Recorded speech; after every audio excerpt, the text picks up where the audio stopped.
Salut Parisiens, Parisiennes, j'espère que vous allez bien. Le débrief d'avant-match Montpellier-Paris Saint-Germain, match comptant pour la 17e journée de Ligue 1.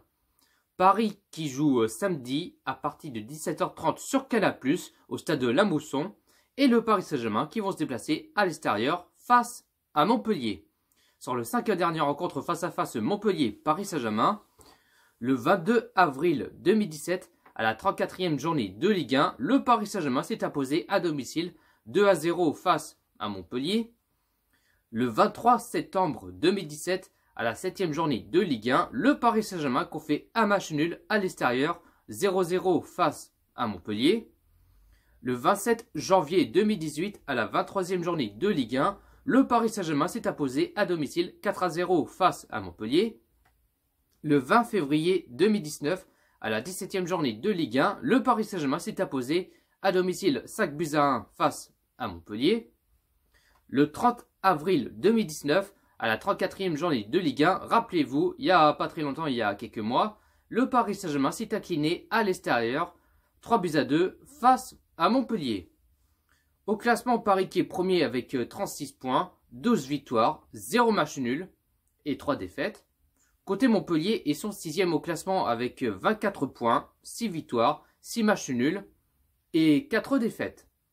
La composition que j'aimerais bien les voir, c'est en 4-3-3, en gardien, Navas, défenseur gauche, Bernat, défenseur droit, je mettrai pourquoi pas Dagba, à moins qu'il joue ou pas, mais je sais pas, je mettrai un point d'interrogation, je mettrai quand même Dagba titulaire. Défenseur central, Diallo, Thiago Silva. Milieu sentinelle, Idrissa Gueye. Milieu gauche, Draxler. Milieu droit, je mettrai pourquoi pas Paredes. Attaquant gauche, Neymar. Attaquant droit, Mbappé. Et attaquant pointe, Edison Cavani. Alors vous allez me dire pourquoi je ne mets pas Di Maria et Marquinhos. Alors Marquinhos, je mettrai sur le banc pour qu'il souffle un peu. Bon, comme ça, il rentrera en deuxième période. Et Di Maria, pareil, je mettrai sur le banc parce que là, à chaque fois, Tourelle, il met Di Maria titulaire et il joue pendant 90 minutes. Je trouve que ça fait un peu trop. Alors, je mettrai Di Maria sur le banc pour qu'il souffle un petit peu et comme ça, qu'il rentrera à la deuxième période. Parce que le prochain match face à Galatasaray en Ligue des Champions, faudrait qu'il joue Di Maria parce que faut éviter qu'il soit blessé. Tu vois ce que je veux dire? Et puis, mon pronostic, je sais pas qu'est-ce que je vais mettre mon pronostic, parce que là, on a vu sur le Paris Saint-Germain Nantes, les Parisiens qui ont fait un match catastrophique, un match dégueulasse, un match décevant, même si Paris ont réussi à s'imposer, c'était horrible. On a vu les Parisiens qui marchent en pantoufles, ils trottinent, ils marchent, genre j'en ai rien à foutre. Genre on marque, on reste ce score là. Non, tu joues pendant 90 minutes, tu t'apposes, tu joues à fond, tu bats comme des chiens et faut y aller, tu vois ce que je veux dire?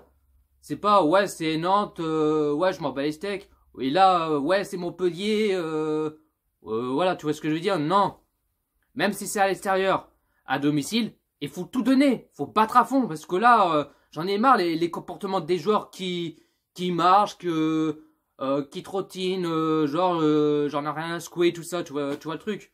Ça m'énerve les joueurs comme ça. Même si tu vas aller plus loin, en Ligue de Champions, faut battre à fond là. Faut avoir la rage et tout ça, tu vois ce que je veux dire.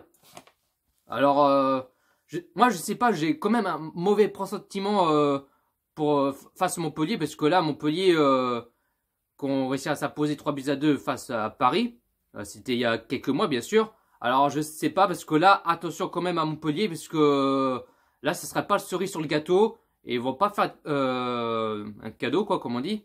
Alors du coup là faut que les Parisiens qui bougent leur cul, qui se réveillent et ouais, ne pas se faire endormir quoi parce que là moi je me fais chier et tu vois ce que je veux dire.